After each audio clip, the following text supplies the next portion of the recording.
నమస్తే, welcome to four sides TV. ఉగ్రదేశం పాకిస్తాన్కు ఎన్నిసార్లు బుద్ధి చెప్పినా కూడా కుక్కతోక వంకర అన్న చందంగానే ప్రవర్తిస్తోంది. భారత్ చేతిలో పలుమార్లు ఓటములు ఎదురైనా బుద్ధిలో మాత్రం మార్పు రావడం లేదు. ఎప్పుడూ ఏదో ఒక విధంగా రెచ్చగొట్టే వ్యాఖ్యలు చేస్తూనే ఉంది. ఇప్పుడు ఏకంగా సౌదీ అరేబియాతో కుదుర్చుకున్న ఒప్పందాన్ని అడ్డుగా పెట్టుకుని భారత్పై అక్కసు వెళ్లగక్కుతోంది పాక్. తమ దేశ పౌరులు ఆకలి కేకలు పేదరికంతో మగ్గుతున్నా అవేమీ పట్టనట్టు యుద్ధం పేరుతో సమస్యలను డైవర్ట్ చేసేందుకు ప్రయత్నిస్తోంది.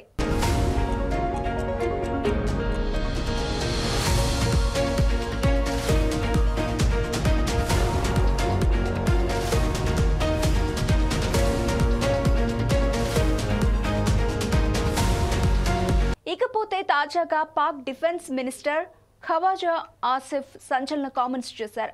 భారత్ తమపై సైనిక దాడికి పాల్పడితే కొత్త రక్షణ ఒప్పందం ప్రకారం సౌదీ అరేబియా తమకు సపోర్ట్ చేస్తుందన్నారు.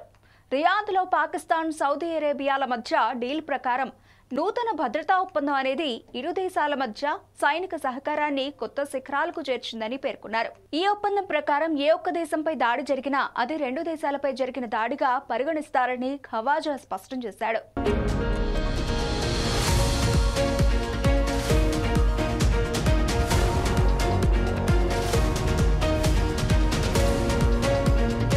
పాకిస్తాన్ సౌదీ అరేబియాపై దాడి జరిగినా రెండు దేశాలు కలిసి ప్రతిఘటిస్తాయని పాక్ డిఫెన్స్ మినిస్టర్ ఖవాజా తెలిపారు. ఈ ఒప్పందాన్ని నాటో కూటమిలోని ఆర్టికల్ 5తో పోలుస్తున్నారని చెప్పారు. దీని ప్రకారం ఒక సభ్య దేశంపై దాడి జరిగితే కూటమిలోని అన్ని కంట్రీస్ పై జరిగిన అటాక్ గా భావిస్తారు. ఇందులో ఆశ్చర్యకరమైన అంశం ఏంటంటే పాక్ సైనిక సామర్థ్యాలు చివరికి అణ్వాయుధాలను సైతం సౌదీ అరేబియా తన రక్షణ కోసం వినియోగించుకోవచ్చు.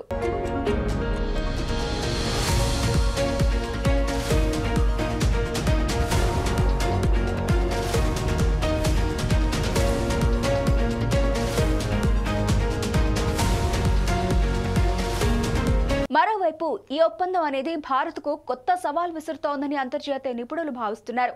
ఇప్పటికే భారత్కు దాయాది దేశంతో సరిహద్దు సమస్యలు ఉన్నాయి. భవిష్యత్తులో మరో సైనిక ఘర్షణ జరిగే అవకాశం ఉంది. అలాంటి సమయంలో సౌదీ అరేబియా పాకిస్తాన్కు మద్దతుగా వస్తుందన్న విషయాన్ని భారత్ తన వ్యూహాల్లో తప్పక పరిగణలోకి తీసుకోవాల్సి ఉంటుందని ఎక్స్పర్ట్స్ అభిప్రాయపడుతున్నారు.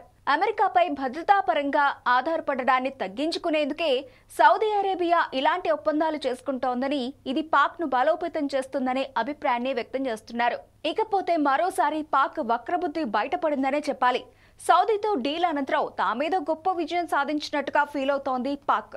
కానీ భారత్ అంటేనే భయపడి సౌదీతో పాక్ ఒప్పందం కుదుర్చుకున్నట్టు తాజా పరిణామాలను గమనిస్తే తెలుస్తోంది.